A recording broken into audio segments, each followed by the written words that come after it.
Hello there my friends, you're listening to Ebird Online and I'm back with another review. And as promised, here's my second part for my Ronald and Tiffany expose. So on today's video we're going to be looking at the role that Ronald has played in this relationship, and we're going to be looking over a plethora of his shortcomings. There are so many to choose from, I feel like a kid in a candy shop. So any Ronald fans might want to turn away from the screen now. Oh, and turn the sound down. Just before I begin, if you've yet to do so, please don't hesitate to press that red button and subscribe to my channel for regular videos. And also, please, if you enjoy the content, don't forget to smash the like button because it really does do wonders for my analytics, it really does. Thank you guys. And so without further ado, I give you Ronald and Tiffany. And so a great many people said to me after my previous video, why are you concentrating on what Tiffany's done? Why aren't you talking about what Ronald has done wrong? And I say to them what I'm going to say to you. This is a 3-part series. Given what you've seen thus far of Ronald, do you think that Ebird's likely to be a Ronald fan? I'll leave you to ponder that at leisure. Meanwhile, I'll add to my long and lengthy list of shit Ronald's done to piss me off. And so at the end of the video, we'll have a complete roundup of Ronald's misdeeds. And when I say his misdeeds, I'm not going to rake up the whole of his past. I covered that in the first video. I'm going to be concentrating on really what he's done this season. There's plenty. So let us begin. So the first time that we saw Tiffany this season, she was going to see a lawyer. Why, I hear you ask? Because Tiffany's too stupid to realise the difference between a lawyer and a psychotherapist. That's why. And so ostensibly she was going to see this lawyer to discuss what happens if she wants to divorce Ronald. And she explained his background of thievery, gambling, drink driving and drugs muling, amongst other activities. With all that was going on, I'm surprised he even had time to bathe in the morning, although he does look like he's been doing it in bong water. And she explains to the lawyer that she's super frustrated, and she said, I'm no longer willing to baby Ronald. I have to pay for everything for him, and I'm sick of it. The lawyer's eyes had glazed over, and he was busy thinking who would be the replacement for his secretary, the one so stupid to have booked an idiot like Tiffany in. He's definitely going to fire her. Once he was back in the room, he told Tiffany she needed a counsellor and to get the F out of my office. Or at least he gave a look that said that. I've seen it myself more than once. And I for one don't blame him. But one of the things that really irritates Tiffany is money. Ronald doesn't give her any money and doesn't help her out financially at all. And she's understandably irritated by this. She says I can no longer baby Ronald and I can no longer pay for everything for him. And for the very first time this season, we see Ronald. Where is he?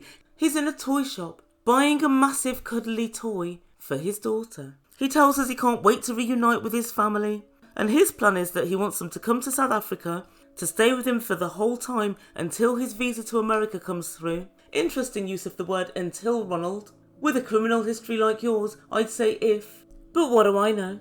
And then he wants them all to go back to America as a family together.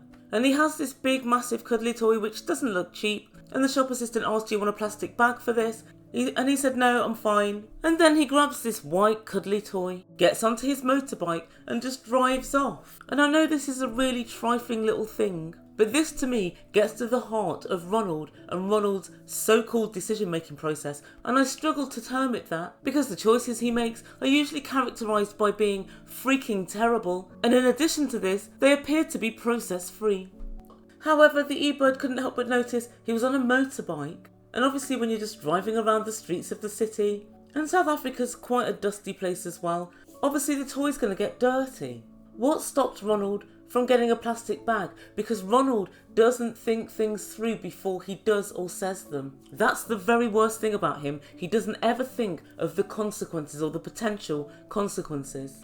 And I'm going to talk about this a lot more in detail at the end of the video, but I'm going to be pinpointing each time Ronald fails to make a decent decision. And so Ronald goes round to his friend's house and they're painting his friend's garage. And his friend asked how things were going with Tiffany. I understand she gives you a lot of trouble. And Ronald said, no matter how good I do, I'll always be the bad man. And he said, I'm getting completely tired of everything as she's using my past against me. Since my gambling addiction, I've been making small strides and she doesn't ever acknowledge it. Oh, good Lord, Ronald, woe is me. She's a single mum. She's raising 2 kids on her own with no financial assistance at all from you. She's bound to moan. But if you listen to the subtext of what he's saying, I'm making small strides. Small strides? I'd like, Ronald, for you to make giant leaps. I believe this, Ronald. Your small strides are our minuscule meanders. Ronald, I don't think you're getting anywhere fast. But things were about to get worse. He told production he wants to be a husband, he wants to be a dad, he wants to be a man of the house, he wants to be the head of household. He wants to be given the title of head of house. But allegedly, Tiffany won't give it to him. She doesn't see him like that. How do you work out, Ronald, that it's Tiffany's to give? Some might say it's yours to prove. So he wants to be seen as the dominant person, the head of household, the person that makes the decisions. Then Ronald, you've also got to be the person that can be counted upon, the person that can house and feed the family, the person that can protect, a person who can advise, and a person on whom you can trust their decision-making process. My parents are in their 70s now, and I consistently ask my dad for advice on things. He's a businessman and is sharp as a tack. And that's why my dad was head of household. My dad was able to teach us life lessons. And my dad was someone who was ultimately extremely reliable. And so yeah, Ronald just wants to be given the title of head of household, like some sort of honorary degree. You know, the ones that famous people get given at universities for not sitting a degree and usually just being aesthetically what the music or film industry requires. That's what Ronald wants to be given. He wants to be given something for time served. It doesn't work that way, Ronald. You have to actually do the work. If Tiffany turned round now and said, Ronald, you're the head of household, I would know, she would know, you would know, and most importantly, your kids would know, no, you're not. I don't look at Kanye West and think he's a doctor. And I do think lots and lots of things when I look at Kanye West, but that isn't one of them. It really isn't. But Ronald wanting to be the man of the house whilst not doing anything to earn that title, to me, is absolutely ridiculous. I would like to say it's despicable or contemptible or reprehensible or obnoxious or lots of the adjectives I usually use. But this is simply too laughable for all of them. Only a simpleton would demand to be the head of the house and then ask for your financial assistance. Ronald really does want it all. He also wants to be a World Cup winning rugby star. He wants to be A-Rod on weekdays and Hunter Biden at weekends. Some days he wants to be the Alataya Homenei, or some days the Archbishop of Canterbury. You can't be any of them. Do you know why? Because you haven't earned the right. Much like Tiffany, I couldn't give a fuck about Ronald's wants. Ronald needs to be one thing, and that is a provider. That's what you need to be the head of the household. Something bad's happening, something terrible's going down. I ring you. That makes you head of household. I need money to buy something.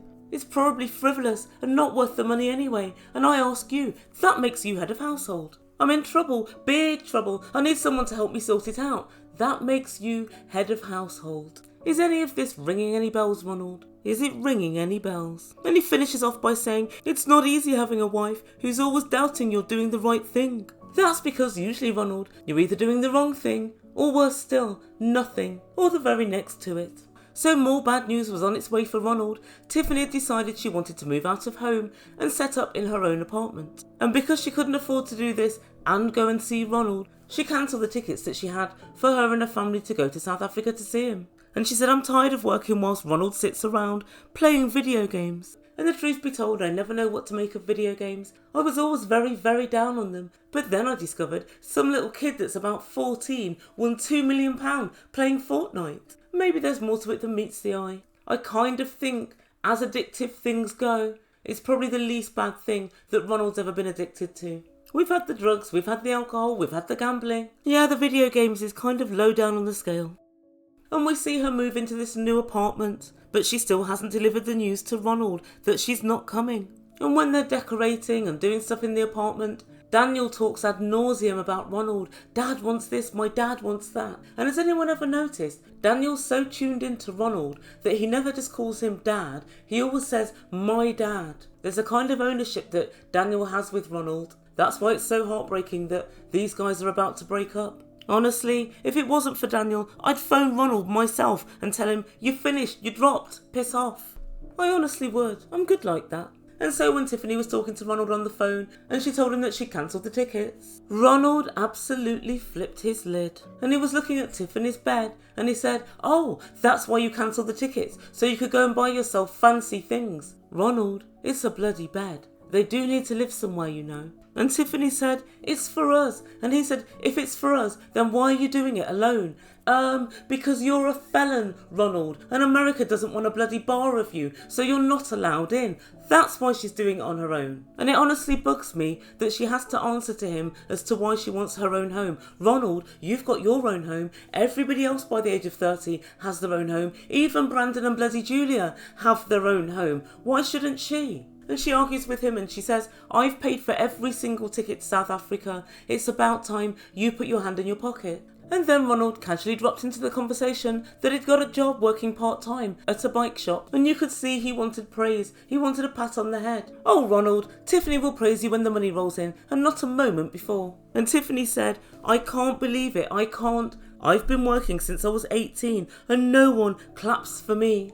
I mean, I think the truth be told, Tiffany, it's worth at least a cursory, oh, well done, baby, this is fantastic news. It's worth getting excited about, and it's worth talking over with him. At this point, she should be saying, do you think there are opportunities for you to go full-time? Or maybe for you to get extra training? Or even just saying, it's fantastic you've got a job, now try and get another part-time job so you can build up your hours to full-time. Once you're employed, it's so much easier to get another job. She should be trying to help motivate him and try to keep him in a positive mind space. But yeah, I kind of agree. It's very difficult to get motivated over something which most people just do naturally. But I have to say one thing, it does have to be said that whatever opportunity or job I've got, or whatever I've been doing, I have always phoned my parents or phoned my partner or phoned my friends and said, guess what, I got it, or guess what, I'm opening my business. People do want to be congratulated, even if it is fairly trifling. I like being congratulated every time I get 5,000 more subscribers. So I guess it's no different. So I can understand why Ronald's bitterly upset at the fact that his family aren't going to South Africa. But he argues with her and says he can't afford the tickets and that the South African rand is so weak compared to the dollar. Yes, Ronald, it is, but you can still afford it. How do I know? Because when I walk around London, it's full wall to wall with South Africans. And guess how they got here? Yes, that's right, on a bloody plane. Other people managed to do it, Ronald. You need to try as well. And so talk turns to the visa. And Tiffany tells Ronald that she's going to ask her dad to be the sponsor. So next time we see Tiffany, she's waiting at a restaurant, waiting for dad to turn up. So she can do one of two things. Firstly, ask him to be a sponsor for Ronald, for him to get his visa. Secondly, let him know that Ronald was a gambler. Thirdly, let him know that Ronald was an ex-drug addict, an ex-alcoholic, an ex-criminal, and a current work-shy reprobate. Ooh, there's going to be quite a lot to say. Quite a lot indeed. Tiffany, I fear it's going to be thirsty work. If I were you, I'd get your dad a bottle of Bacardi to drink before you tell him.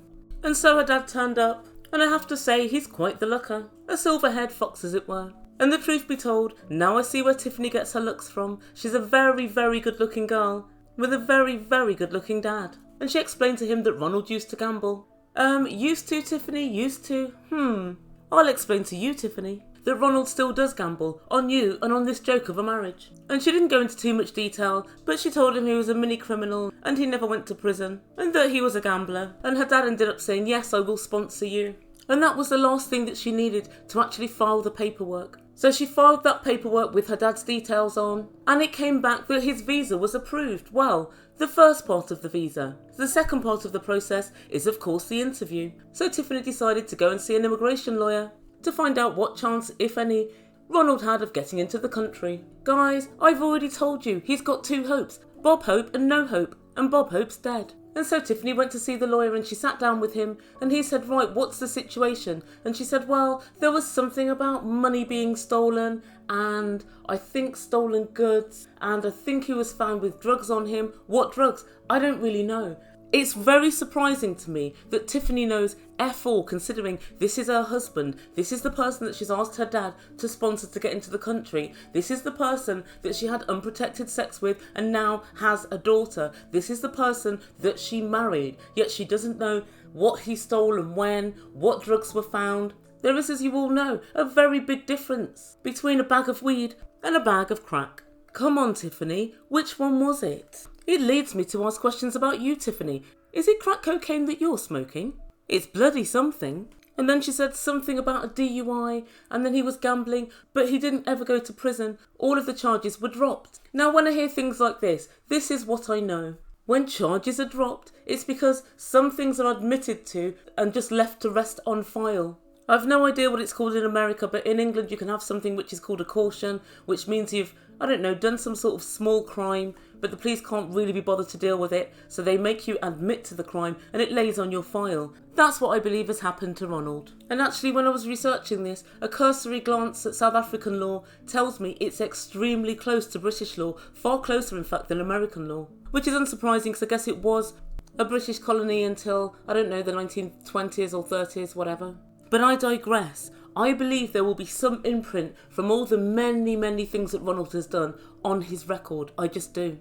But I can't believe that Tiffany has such scant knowledge of it, yet she holds it over his head and she bashes him with all his history all of the time. You don't even know what it is. I would think it would be a question that you'd ask. So anyway, this whole interview went left pretty damn quickly because he said, right, I'm going to get Ronald on the line. And when he finally got hold of Ronald on his Skype connection, Ronald was laying down with some sort of disco lights behind him. And he was vaping. He looked for all the world as if he couldn't be bothered to be there. And the immigration lawyer said, right, we're going to do a mock interview and we'll see what work needs to be done for you to pass this interview. So he started out saying, have you ever been arrested? And Ronald said, yes, plenty of times. Plenty of times? Is that what you'd say, Ronald? You absolute dimwit. And then he rambled on ad nauseum about gambling, stealing, drugs. And the lawyer stopped him and said, you've got a DUI.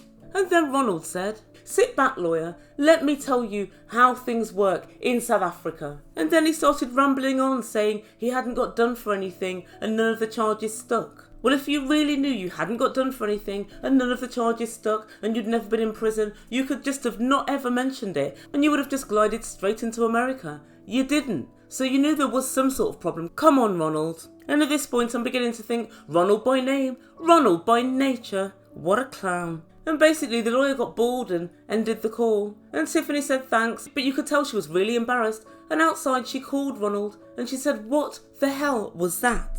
Why are you just rambling unprovoked? Just answer the questions as succinctly and nicely as possible. You would say something like, yes, I have been arrested in my past, but that is a feature of my past now. I'm a family man and I have a full-time job. That is what you would say, not, yep, plenty of times. And so then Ronald said, one of the most irritating things that people ever say to me, and Christians and Muslims and whoever don't come for me, but he said, it's all in God's hands. Ronald, do you think that God has got nothing better to do than watch what you're doing and fix your bloody messes? But I hate this mentality. Everything isn't in somebody else's hands. The world is in your hands. Don't you ever listen to Nas? And it's for you to put your best foot forward. If you look to some other person or some other deity or some other being to either give or deprive you of good luck, you're never going to get anywhere. And then when you fail, you can say, well, it wasn't God's will. Guys, Ronald gives me straight up loser vibes. He really does. He just never ever wants to do well. And in the next video, I'm going to tell you his excuse for this whole thing, this whole little performance with the lawyer. And even that won't wash with me. And that's where we leave everything for this video.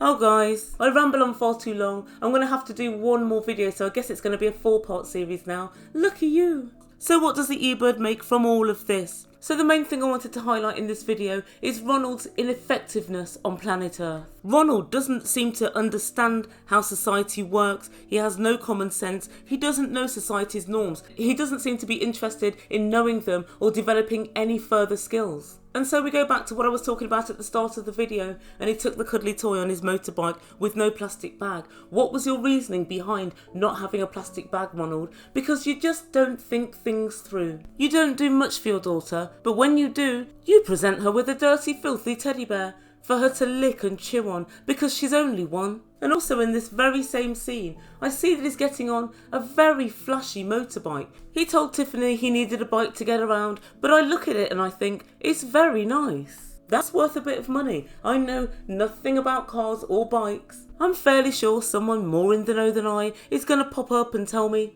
Ebird, it's really not worth that much money, but considering you're telling me you can't even raise flight money to see your family, it had better not be worth any more than about 2,000 American dollars, otherwise I'll want to know the reason why. And then when he was asking Tiffany to pay for the tickets to come to South Africa, he was saying, but the rand is so low, I can hardly afford anything. It's going to be impossible. I will never save that sort of money. Well, you've saved the money for a motorbike. I looked at tickets in between Maryland, where Tiffany lives, and South Africa, and I noted with some interest that they range anything from $700 to $850, and that's during low season. So you certainly can afford it. It's acting as if the rand is Springbok crap. It's not that weak.